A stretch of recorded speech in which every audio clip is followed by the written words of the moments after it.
You need to pretty much already be comfortable with flare and windmill at the very least. It really helps if you can halo and swipe, right?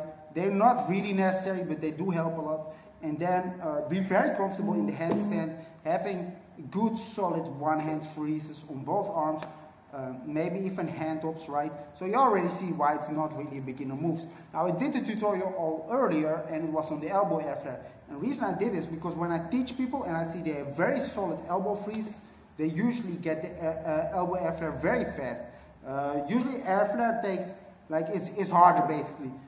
I know why, but basically trust me on this one. But it is true that when you can air flare, you can also elbow air flare because it's essentially the same move. So today we're going to take a look at a way for a beginner to get this quite easy. But like I said, get at the very least the flare and the windmill down, and make sure you're comfortable on your hands.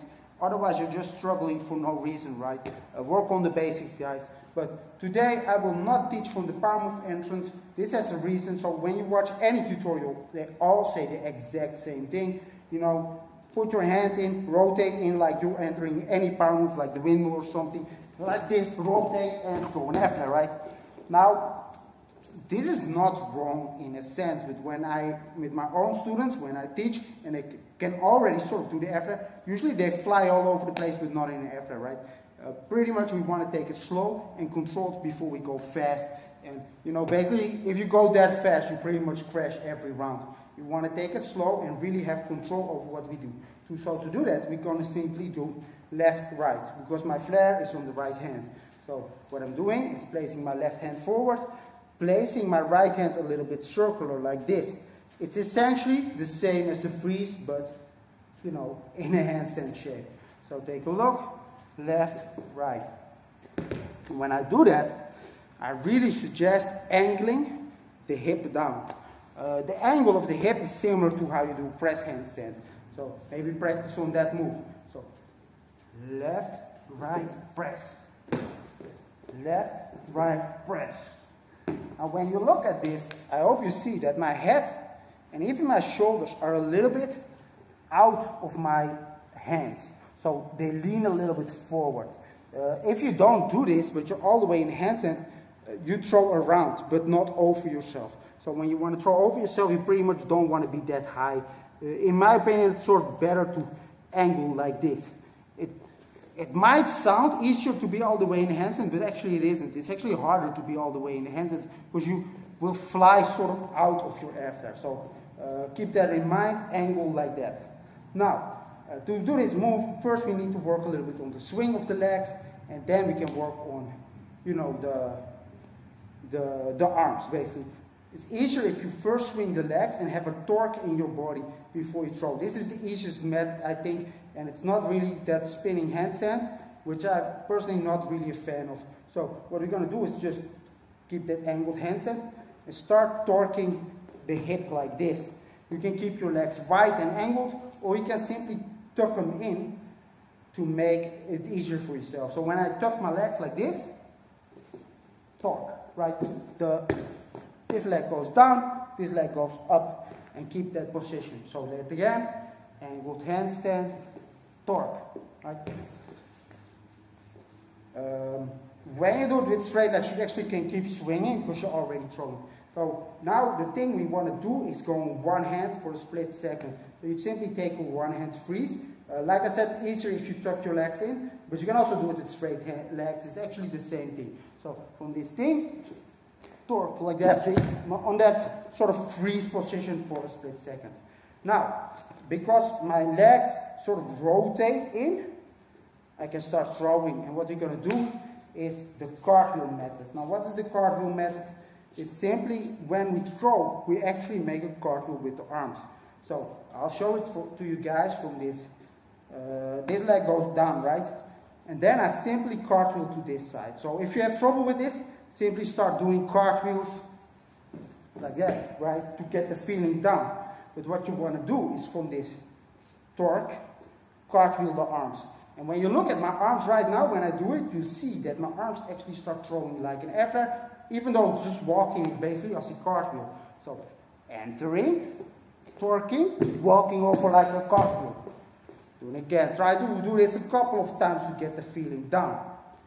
and the ring walking over like a cartwheel, like that. So by getting that, as you can see, you're simply making a cartwheel basically. You try to keep your head a little bit out of your body. But by making the cartwheel, you simply go upside down automatically. And all you have to do is, you know, you're already landing basically very solidly. So that's a very easy and solid way to get it without falling so much, right? Then, after you get it, you can start straightening the legs and swinging, but you really want to hop. Now the hop is very similar to a hand hop. So I suggest maybe training the hand hop on the right arm a little bit, or just, you know, basically from two hands, chop with the right. It really helps a lot. And then you do the exact same thing and land a little bit behind your head. So you don't want to be in front of your head like that, but behind. But it's essentially the same thing you do in that cartwheel. You just switch the hands. This is the easiest way to look at it.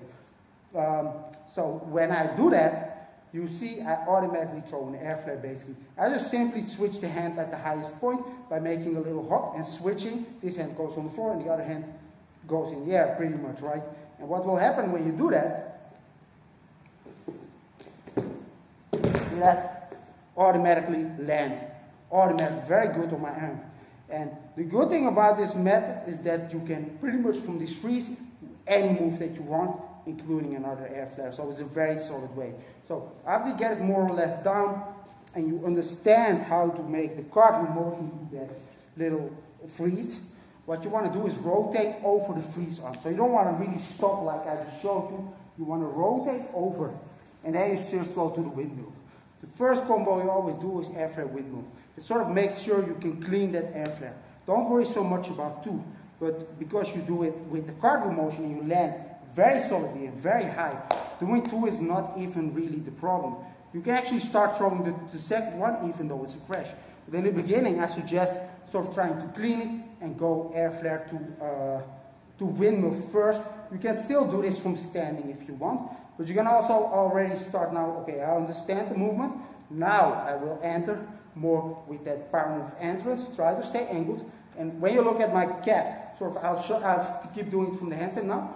If you see my cap, you really see I'm not looking at the ground when I do it, but looking over myself. So you really make that sort of air flare move where you go over the arm and not around the arm, which is something you actually want to do. It will help. Basically, over the arm is sort of easier, but you will not land right for combos. But by going over the arm, you will land on the correct way for combos, basically. So that will help, right? So when we take the same, I'll do the same move, right? That simple thing. And then take a look at how my cap moves, so you can see how you look and move in an air flare, that you don't go around, but over the arm. You simply lean and make the cartwheel motion, right? But over the arm and not around the arm. So take a look. Right, so that way you land very solid. As you can see, really land in a freeze there, and pretty much all I have to do now is, okay, I'm in the freeze, I can do a 90. I'm in the freeze, I can do a windmill. I can do a freeze, whatever. But the reason you pretty much stop is because I now do it with no momentum whatsoever. So then after this you can add momentum by pretty much entering with the power move or simply with the power move start. Both is good. I suggest now that you got it, you can do the power move start. And if you still have trouble with this, the trick to it is stop for a split second before you start the air flare. So instead of throwing straight away, what you will do, enter, stop, and throw. Right? This will help you out if you have a lot of trouble with this. Like I said, most people can already sort of do the air flare, but then they try to do it from the power move entrance and all the time fall. So that's why I say don't do it at the start, but do it later.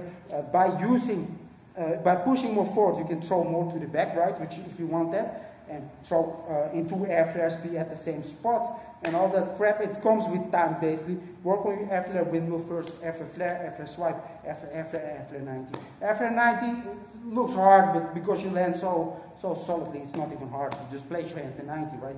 So all these combos are possible, guys. So yeah, take a look at how I do that, right? Simply entering now with power move entrance to the windmill. So. Well, mine isn't too clean, to be really honest. I had to quit practicing air flare for a long time because of my wrist. I did do a lot of elbow air flare though. But yeah, this is not The cartwheel technique, in my opinion, is the easiest way for beginner to get